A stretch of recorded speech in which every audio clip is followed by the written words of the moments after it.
कोचीहून दिल्लीला जाणाऱ्या विमानामध्ये बॉम्ब असल्याची धमकी सध्या मिळाल्याचं समजतंय आणि या धमकीनंतर इंडिगोच्या विमानाचं नागपूरमध्ये इमर्जन्सी लँडिंग झालंय। नागपूर विमानतळावर सुखरूप फ्लाईट उतरली आहे। विमानातील 157 प्रवाशांना नागपूर विमानतळावर उतरवण्याचं काम सुरू झालंय।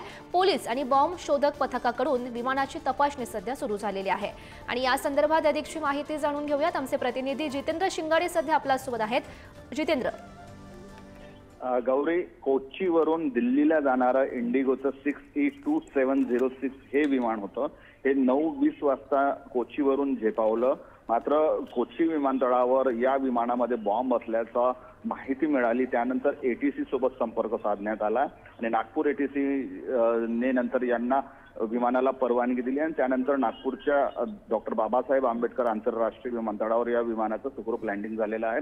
या विमानात जवळपास 150हून अधिक प्रवासी असल्याची माहिती मिळते। सगळ्या प्रवाशांना विमानाबाहेर काढण्यात आलेलं असून बॉम्ब शोध आणि नाशक पथक विमानतळावर पोहोचलेले असून या विमानाची संपूर्णपणे कसून चौकशी करण्यात येत आहे। एकूणच पाहता विमान अपघात असेल किंवा अशा प्रकारची धमकीची माहिती येत असेल, फोन येत असेल किंवा मेल येत असेल तर अगोदर पूर्ण तपासणी केल्यानंतरच आणि SOP पाळल्यानंतरच हे विमान रवाना करण्यात येईल। मात्र सध्या तरी या विमानाचा जो संपूर्ण तपास आहे आणि चौकशी सुरू आहे त्याची कसून चौकशी करण्यात येत आहे बॉम्ब शोधक नाशक पथकाकडनं। त्यानंतर मग या विमानात नेमका बॉम्ब होता की हा केवळ धमकीचा अफवाचा मेल किंवा माहिती होती हे समोर येईल। मात्र सध्या जे प्रवासी आहेत ते सुखरूप आहेत आणि नागपूर विमानतळावर या विमानाचं इमर्जन्सी लँडिंग झाल्यानंतर संपूर्णपणे तपास सुरू आहे। नक्कीच जितेंद्र, धन्यवाद दिलेल्या सविस्तर माहितीसाठी।